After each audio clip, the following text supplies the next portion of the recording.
Dear students, welcome to our channel Ganesha world. Students, आज हम chemistry की श्रृंखला को आगे बढ़ाते हुए घनीय यूनिट सेल को पढ़ेंगे और इसके टाइप्स पढ़ेंगे कि ये कितने टाइप्स के होते हैं। तो इसको पढ़ने से पहले हम कुछ टॉपिक को समझ लेते हैं कि क्या होता है, ये इससे संबंधित है। यदि ये समझ लेंगे तो हमें इसमें प्रॉब्लम नहीं होगी। तो सबसे पहले हम देखते हैं अवयवी कण। हमें पता है कि अवयवी कण जो होते हैं वो अणु, परमाणु एवं आयन होते हैं।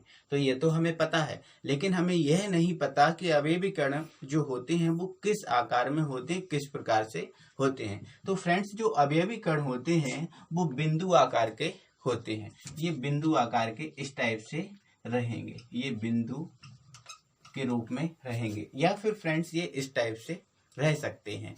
तो इस प्रकार से हमने देखा ये अवयवी कण। इसके बाद हम देखेंगे इकाई कोशिका। तो फ्रेंड्स, जब ये अवयवी कण आपस में मिलकर एक स्मॉलेस्ट स्ट्रक्चर जो तैयार करते हैं, मतलब जो सूक्ष्मतम संरचना तैयार करते हैं, उस सूक्ष्मतम संरचना को हम बोलते हैं इकाई कोशिका या यूनिट सेल। जैसे मान के चलो ये 4 अवयवी कण हैं, 1 2 3 और ये 4। तो इस प्रकार से ये 4 अवयवी कणों को यदि आपस में मिला दिया जाए तो ये एक छोटी से छोटी संरचना आपको प्राप्त हुई है। ये हमारी जो संरचना प्राप्त हुई है, इस संरचना को अपन बोलेंगे यूनिट सेल। ये संरचना इस टाइप से कोई और भी संरचना हो सकती है। जैसे यदि 3 कण आपस में मिल जाते हैं, 3 अवयवी कण आपस में मिल जाते हैं, इस प्रकार से ये देख रहे हैं आप। यदि 3 अवयवी कण मिल जाते हैं तो ये संरचना प्राप्त हुई। तो ये संरचना भी फ्रेंड्स हमारी है यूनिट सेल। तो सीधी सी बात ये है कि अवयवी कण आपस में मिलकर जो संरचना तैयार करते हैं, उस संरचना को अपन बोलते हैं यूनिट सेल। बट इसके लिए कुछ रूल्स है। रूल्स ये है कि ये जो संरचना है वो स्मॉलेस्ट होना चाहिए।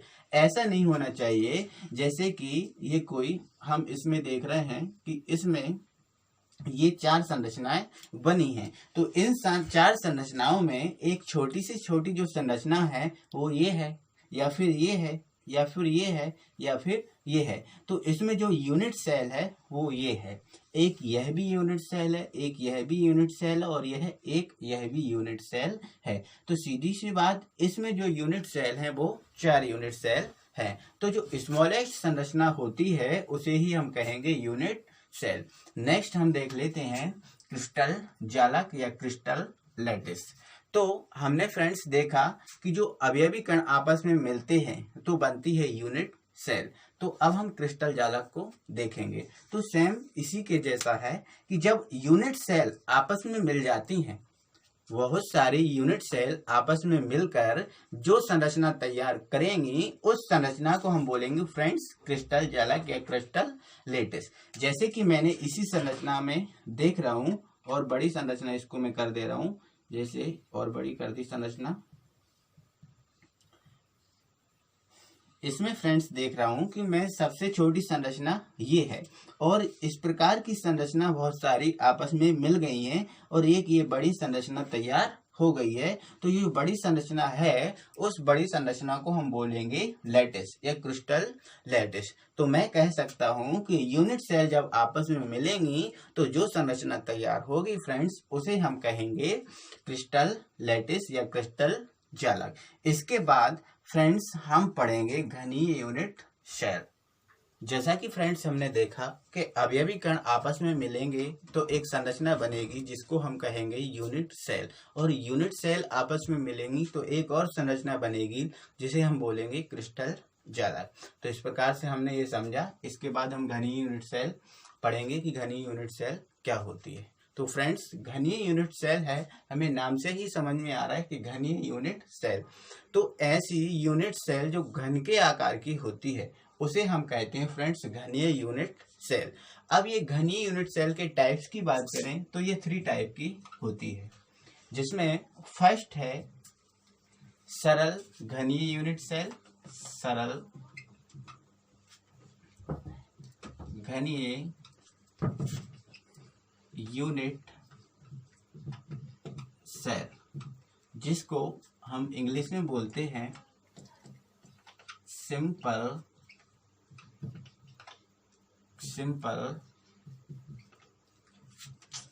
Sorry friends, simple cubic unit cell. तो इसका जो शॉर्ट फॉर्म बना फ्रेंड्स वो SCC बना। तो ये SCC हमारे लिए इम्पोर्टेंट है, क्योंकि एग्जाम में जो हमारा आता है वो SCC के नाम से ही आता है। आपको पूरा नहीं देगा सर ये सरल घनीय यूनिट सेल है या फिर सिंपल क्यूबिक सेल को आप बताओ, वो आपसे डायरेक्ट पूछ देगा कि SCC के लिए बताओ आप, ठीक है। दूसरा है हमारा फलक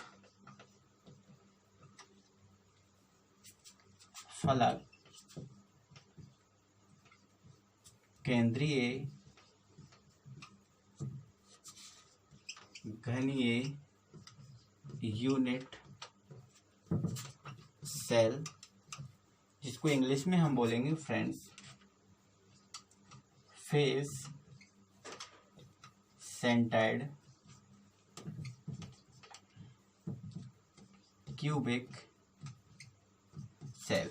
इसके यदि शॉर्ट फॉर्म की बात करें तो शॉर्ट फॉर्म क्या बनेगा friends, FCC।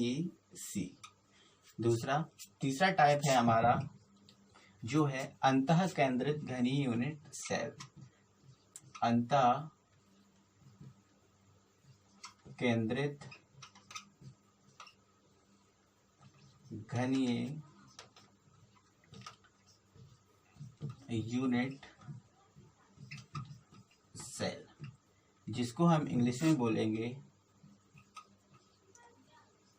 Body centred cubic cell. तो इसका शॉर्ट फॉर्म बना फ्रेंड्स BCC। तो इस प्रकार से ये शॉर्ट फॉर्म में पूछता है। तो आइए हम अब एक एक करके पढ़ते हैं। अब पढ़ेंगे फ्रेंड्स हम सरल घनीय यूनिट सेल SCC। तो SCC ऐसा घनीय यूनिट सेल होता है फ्रेंड्स जिसमें 8 अवयवी कण होते हैं, और यह 8 अवयवी कण 8 अवयवी कण घन के कोनों पर स्थित होते हैं। तो आइए हम देखते हैं सरल घनीय यूनिट सेल क्या होती है। तो मान लेते हैं फ्रेंड्स ये कोई घनीय यूनिट सेल है,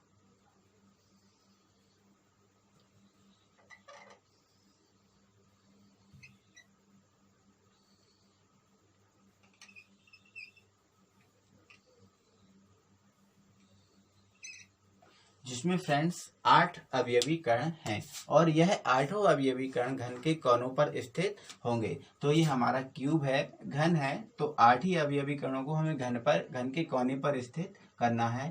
तो ये देखेंगे फ्रेंड्स, तो ये पहला अवयवी कण हुआ, ये दूसरा अवयवी कण हुआ, यह तीसरा अवयवी कण हुआ, यह चौथा हुआ फ्रेंड्स, ये 5th हुआ, ये 6th हुआ, यह 7th हुआ, और ये 8th हुआ फ्रेंड्स। तो ये हमारा सरल घनीय यूनिट सेल है। तो इसमें फ्रेंड्स मैं देख रहा हूं कि 8 अवयवी कण हैं और 8 अवयवी कण घन के कोनों पर स्थित हैं। तो फ्रेंड्स अगर मैं इसके ऊपर एक सेल रखूं, इस प्रकार का एक सेल रख सकता हूं क्या?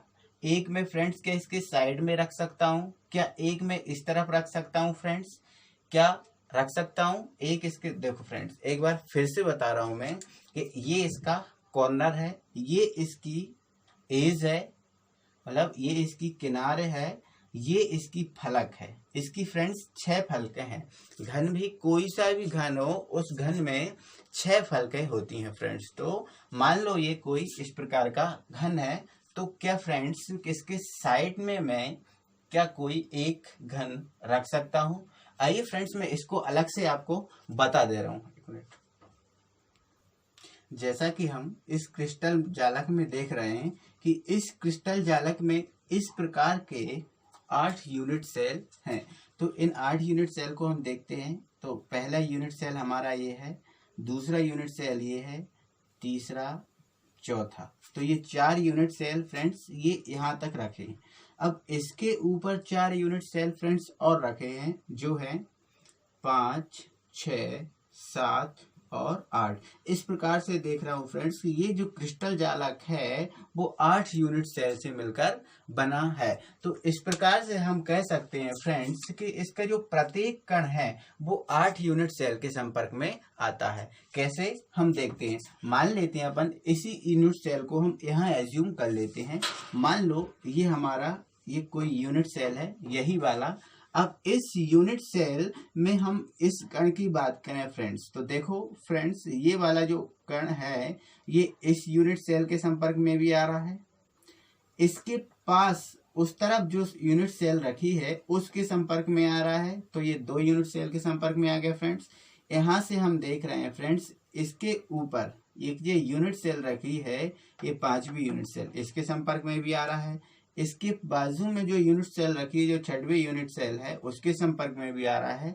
तो यहाँ से 1, 2, 3, 4 और नीचे अगर फ्रेंड्स हम बात करें तो यहाँ से ये पहली यूनिट सेल, मतलब ये जो यूनिट सेल है पहली, उसके संपर्क में भी आ रहा है, इसके संपर्क में भी है फ्रेंड्स, इसके संपर्क में भी है और इसके संपर्क में भी है। तो सीधी सी बात हम यह कह सकते हैं फ्रेंड्स कि किसी यूनिट सेल का जो कोने का जो अवयवी कण होता है वो 8 यूनिट सेल के संपर्क में आता है, जैसा कि मैंने इस क्रिस्टल जालक में देखा। तो हम कह सकते हैं कि इसका जो अवयवी कण जो है, यहाँ पर जो अवयवी कण है वो 8 भागों में बढ़ जाएगा। जब एक कण 8 भाग में बढ़ जाएगा तो फ्रेंड्स एक यूनिट सेल को हम कितना भाग देंगे, या फिर हम ऐसा कह सकते हैं कि एक यूनिट सेल को कितना भाग मिलेगा। जैसा कि हम देख रहे हैं कि ये जो अवयवी कण है फ्रेंड्स, ये 8 कणों में या फिर 8 यूनिट सेल के लिए बटा हुआ है। जब ये 8 यूनिट सेल के लिए बटा हुआ है तो एक को इसको कितना भाग मिलेगा। तो फ्रेंड्स जब एक को मिलेगा तो एक को मिलेगा इसका 1/8 भाग। क्यों मिलेगा आप खुद ही सोचो। मान के चलो आपके पास एक रोटी है, इस एक रोटी को खाने वाले 8 हैं, तो एक रोटी को खाने वाले 8 हैं, तो इस एक रोटी का एक को कितना भाग मिलेगा, तो उसको कितना मिलेगा फ्रेंड्स 1/8 भाग। तो सीधी सी बात हमारी ये है कि एक यूनिट सेल में जो कोने का योगदान होता है वो कितना होता है 1/8। तो फ्रेंड इसको हम समझे कि सरल घनीय यूनिट सेल मींस एससीसी में 8 अवयवी कण होते हैं और 8 अवयवी कण कोनों पर होते हैं। तो ये हमारा हुआ सिंपल क्यूबिक यूनिट सेल। अब हम सिंपल क्यूबिक यूनिट सेल का योगदान देखेंगे कि ये यूनिट सेल में अवयवी कणों का इसमें योगदान जो होता है वो कितना होता है। मैं फ्रेंड्स देख रहा हूं कि कोने का प्रत्येक भाग, जैसे मैंने एक भाग का तो आपको समझा दिया है, यदि हम इस भाग की देखें, इस कण की देखें, इस कण का, प्रत्येक कण का देखें, तो प्रत्येक कण का इस यूनिट सेल को केवल 1/8 भाग ही मिलेगा। जब एक अवयवी कण का 1/8 भाग मिल रहा है, तो अगर मैं 8 अवयवी कणों का योगदान देखूं फ्रेंड्स तो 8, जैसे एक कण का कितना मिला है 1/8, तो ये कितनी जगह कण है फ्रेंड्स 8 जगह, तो इनटू क्या कर दूंगा मैं 8, तो यहाँ से 8 से 8 क्रॉस कर दूंगा तो क्या जाएगा फ्रेंड्स 1। तो कोने में जो अवयवी कण हैं उनका जो योगदान फ्रेंड्स आया है केवल कितना आया है ये 1। तो यहाँ से मैं कह सकता हूँ कि जो एससीसी होता है, एससीसी, उसमें जो अवयवी कणों का योगदान होता है फ्रेंड्स वो कितना होता है 1। तो इस प्रकार से हमने समझा सरल घनीय यूनिट सेल। एक बार यदि आप और समझना चाहते हैं तो मैं जल्दी इसको बता दे रहा हूँ कि ऐसा यूनिट सेल जिसमें 8 अवयवी कण होते हैं सरल घनीय यूनिट सेल या सिंपल क्यूबिक यूनिट सेल कहलाता है। इसमें 8 अवयवी कण घन के कोनों पर स्थित होते हैं। अगला क्वेश्चन यदि आपसे पूछ ले तो वो यह पूछेगा कि एससीसी में अवयवी कणों का कुल योगदान कितना होता है। तो एससीसी में अवयवी कणों का योगदान की बात करें फ्रेंड्स तो हमें पता है 8 अवयवी कण हैं और 8 अवयवी कणों का एक यूनिट सेल के लिए, मतलब एक अवयवी कण का एक यूनिट सेल के लिए 1/8 योगदान रहता है। तो 8 यूनिट सेल का कितना रहेगा फ्रेंड्स 1/8 × 8 कर दूंगा तो 8 से 8 क्रॉस हो जाएगा इज इक्वल टू 1। तो कितना रहेगा फ्रेंड्स 1। तो SCC में अवयवी कणों का कुल योगदान कितना है फ्रेंड्स? 1। इसके बाद हम देखेंगे BCC। दूसरा हमारा घनीय यूनिट सेल है अंतः केंद्रित घनीय यूनिट सेल या बॉडी सेंटर्ड क्यूबिक सेल, जिसको फ्रेंड्स हम बोलेंगे BCC। तो जो BCC होता है ऐसा यूनिट सेल होता है जिसमें फ्रेंड्स 9 अवयवी कण होते हैं, 9 अवयवी कण होते हैं। और ये 9 अवयवी कणों में से 9 अवयवी कणों में से 8 अवयवी कण फ्रेंड्स रहते हैं घन के कोनों पर, और जो एक अवयवी कण होता है वो रहता है घन के केंद्र पर। तो आइए हम इसको देखते हैं। मान लेते हैं ये कोई घनीय यूनिट सेल है,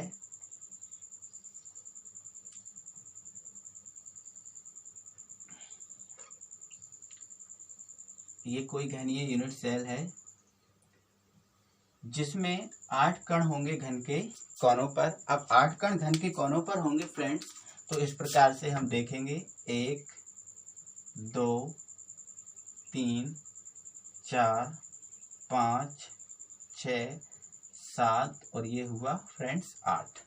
अब 8 तो इसके कोने पे आ गए। अब जो एक कण बचा होता है वो होता है फ्रेंड्स घन के केंद्र पर। अब घन के केंद्र पर है, उसके अंदर ही है। तो फ्रेंड्स इस वाला जो भाग है, जो केंद्र वाला भाग है जिसके अंदर है, तो उसको पूरा ही मिलेगा। जैसे मान के चलो मैं एक रोटी खा रहा हूं, तो वो एक रोटी मुझे पूरी ही तो मिलेगी।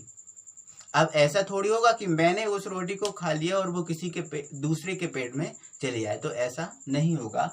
तो केंद्र पे जो अवयवी कण है फ्रेंड्स वो उसी को पूरा मिलेगा। और हमें पता है जो कोने पर अवयवी कण होता है उसका केवल 1/8 भाग प्राप्त होता है। क्यों होता है फ्रेंड्स? क्योंकि जो कोने वाला जो अवयवी कण होता है वो 8 घनीय यूनिट सेल के संपर्क में होता है। तो फ्रेंड्स हमने इसमें देखा कि 9 अवयवी कण होते हैं जिनमें 8 अवयवी कण घन के कोनों पर होते हैं और 1 अवयवी कण होता है घन के केंद्र पर। तो आगे हम बात करेंगे BCC में अवयवी कणों का योगदान। तो ये जो BCC में अवयवी कणों का योगदान होगा वो देखते हैं कितना होता है फ्रेंड्स। तो कोने पर फ्रेंड्स कितने कण हैं? 8 कण। और हमें पता है कोने का कितना भाग मिलता है फ्रेंड्स? केवल 1/8। तो ये 1/8 इस यूनिट सेल में कितनी जगह मिलेगा? 8 जगह। क्योंकि कोने कितने हैं फ्रेंड्स इसमें? 8। तो इनटू कर दूंगा मैं 8 प्लस 1। अब 1 क्यों किया? क्योंकि जो केंद्र पर स्थित है वो पूरा इसी यूनिट सेल को मिलेगा, क्योंकि वो अन्य यूनिट सेल के संपर्क में नहीं आएगा। तो पूरा भाग मिल जाएगा इसी यूनिट सेल को। तो 8 से मैं 8 क्रॉस कर दूंगा, तो 1 + 1 = आ जाएगा फ्रेंड्स 2। तो यदि BCC में अवयवी कणों के योगदान की बात की जाए तो BCC में जो अवयवी कणों का योगदान होता है फ्रेंड्स वो कितना होता है? 2। इस प्रकार से हम BCC को कंप्लीट करते हैं। और अब हम पढ़ेंगे तीसरा यूनिट सेल जो है फलक केंद्रित घनीय यूनिट सेल। तो आइए, तीसरा यूनिट सेल है फ्रेंड हमारा FCC। Face centred cubic cell. इस क्यूबिक सेल की अगर बात करें तो इस क्यूबिक सेल में फ्रेंड्स हमारे 14 अवयवी कण होते हैं। तो ऐसा यूनिट सेल जिसमें 14 अवयवी कण होते हैं FCC कहलाता है।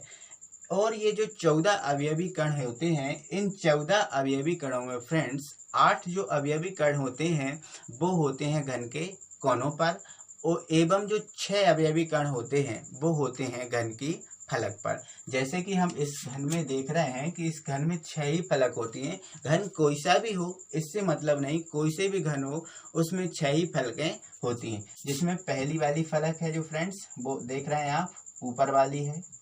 एक फ्रेंड्स इसके पीछे, जस्ट मैं पीछे जाऊंगा तो एक ये पीछे वाली, तो ये 2 फलकें हो गई। इसके बाद एक ये नीचे वाली फलक 3, इसके बाद ये सामने वाली फलक फ्रेंड्स कितनी फलकें हो गई? 4। इसके बाद ये इस तरफ वाली 5 और एक इस तरफ वाली 6। टोटल कितनी फलकें होती है फ्रेंड्स? 6। तो इसमें जो 14 अवयवी कण होते हैं, इन 14 अवयवी कणों में 8 होंगे कोनों पर। तो ये इस प्रकार से 8 आपको कोने पर दिख रहा है और 6 होंगे फ्रेंड्स इसके फलक पर। तो देखते हैं फलक पर किस प्रकार से स्थित होंगे।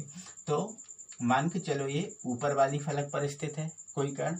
दूसरा हम इस पीछे वाली फलक पर स्थित कर देंगे। तो मान के चलिए कोई पीछे वाली फलक पर स्थित है। इसके बाद हम नीचे वाली फलक पर आ जाएंगे, तो ये नीचे वाली फलक पर स्थित कर दिया। इसके बाद फ्रेंड्स हम एक सामने वाली फलक पर स्थित करेंगे, तो ये हमने कर दिया सामने वाली फलक पर स्थित। तो इस प्रकार से हमारे 4 कण स्थित हो गए। अब बचे 2 कण, तो एक कण हम कर देंगे फ्रेंड्स इस वाली फलक पर स्थित, और एक जो कण बचा हुआ है वो हमारा कर देंगे हम इस वाली फलक पर स्थित। तो हम देखेंगे फ्रेंड्स कि यहाँ पर 14 अवयवी कण हो चुके हैं। 8 है कोनों पर और 6 इसकी फलकों पर। तो 8 और 6 फ्रेंड्स कितने हुए? 14। तो फ्रेंड्स मुझे पता है कोने जो कोने का अवयवी कण है वो उसका केवल 1/8 भाग एक यूनिट सेल को मिलता है, जैसा कि हमने इसमें समझ लिया था। अब हम बात करते हैं फलक की, कि फलक का कितना भाग मिलेगा। मान के चलते हैं फ्रेंड्स ये हमारी कोई फलक है। यदि इस फलक पर कोई मैं छोटा सा कण रख लूं, जैसे कि फ्रेंड्स मैंने ये कोई कण रख लिया है। अगर मैं इस कण को मैं इस प्रकार से रख लिया और दूसरी फलक में इसके ऊपर रख दूं, तो ये जो फलक है पूरी ढक गई है। इसके बाद कोई तीसरी फलक अगर इस पर आके रखाएगी तो क्या वो इस कण के संपर्क में आएगी फ्रेंड्स? बिल्कुल नहीं आएगी, क्योंकि इस फलक को इस फलक ने पूरा ढक लिया है। तो सीधी सी बात हमारी कहने की ये है फ्रेंड्स कि जो फलक का अवयवी कण है वो फलक का अवयवी कण केवल 2 ही यूनिट सेल के संपर्क में आएगा। ये मान के चलो ये कोई अवयवी कण है, इस अवयवी कण के मतलब इस फलक के ऊपर कोई एक ही यूनिट सेल की फलक रखा सकती है पूरी तरीके से। तो सीधी सी बात जो फलक का अवयवी कण है वो 2 यूनिट सेल के संपर्क में ही आएगा। जब 2 यूनिट सेल के संपर्क में आएगा फ्रेंड्स, तो 1 यूनिट सेल को इस अवयवी कण का कितना भाग मिलेगा आप खुद जानते हैं। तो कितना मिलेगा फ्रेंड्स? 1/2। जैसे एक उदाहरण के द्वारा समझते हैं, हमारे पास एक रोटी है, इस एक रोटी को 2 जन में बांटना है, तो उस एक रोटी का हम आधा भाग एक जन को दे देंगे और आधा भाग एक जन को। तो यहाँ से 1 यूनिट सेल को फलक का कितना भाग मिलेगा? केवल 1/2। तो आइए अब हम देखते हैं FCC में अवयवी कणों का योगदान। तो ये हमारा FCC के लिए FCC तो कोने का कितना भाग मिलता है फ्रेंड्स? 1/8। अब 1/8 कितनी जगह मिलेगा फ्रेंड्स? 8 जगह, क्योंकि 8 कॉर्नर है, तो इंटू 8 प्लस अब फलक का कितना भाग मिल रहा है फ्रेंड्स? 1/2। अब ये 1/2 कितनी जगह मिलेगा फ्रेंड्स? 6 जगह, क्योंकि जो 6 फलके हैं ना, 6 ही फलक पर हमारा अवयवी कण स्थित है। तो इंटू कर दूंगा फ्रेंड्स 6। अब इसको सॉल्व करूंगा तो 8 से 8 क्रॉस हो जाएगा, 2 तिया 6, तो 3 यहाँ से और 1 यहाँ से, तो 3 और 1 कितना हो जाएगा फ्रेंड्स? 4। तो यहाँ पर अगर BCC की बात की जाए फ्रेंड्स, तो BCC में जो अवयवी कणों का योगदान होता है वो कितना होता है फ्रेंड्स? 4। आगे हम तीनों फलकों की तीनों घनी यूनिट सेल की 1 मिनट में हम बात कर लेते हैं। सबसे पहले हमारा था SCC, जिसमें 8 अवयवी कण होते थे, और इनमें अवयवी कणों का जो योगदान होता था फ्रेंड्स वो होता था 1, क्योंकि 8 अवयवी कण घन के कोनों पर स्थित होते थे। इसके बाद हम बात कर लेंगे BCC की। तो BCC ऐसा यूनिट सेल होता था जिसमें 9 अवयवी कण होते थे, और 9 अवयवी कणों में से 8 अवयवी कण घन के कोने पर स्थित हुआ करते थे और 1 अवयवी कण घन के केंद्र पर स्थित हुआ करता था। तो इसमें जो अवयवी कणों का योगदान निकलता था फ्रेंड्स वो निकलता था 2। इसके बाद हमारा तीसरा यूनिट सेल हमने पढ़ा FCC, जिसमें 14 अवयवी कण होते हैं, जिसमें से 8 अवयवी कण घन के कोनों पर स्थित होते हैं और 6 अवयवी कण घन के फलक पर स्थित होते हैं। तो इसमें यदि अवयवी कणों के योगदान की बात की जाए तो 1 × 8 प्लस 1/2 × 6 = 4। तो FCC में जो अवयवी कणों का योगदान निकला वो फ्रेंड्स कितना निकला? 4। तो इस प्रकार से हम कह सकते हैं कि हमने ये अच्छे से समझ लिया। एक बात और समझा दे रहा हूँ फ्रेंड्स कि आप हमेशा याद रखिएगा कि किसी घन के कोने का एक घनीय यूनिट सेल को केवल 1/8 भाग प्राप्त होता है। फलक का 1/2 भाग प्राप्त होता है, और यदि केंद्र की बात की जाए तो केंद्र का पूरा 1 भाग प्राप्त होता है। इसके बाद आगे हम कल पढ़ेंगे फ्रेंड्स। यदि वीडियो पसंद आई हो तो लाइक एंड सब्सक्राइब करना ना भूलें। Thank you very much.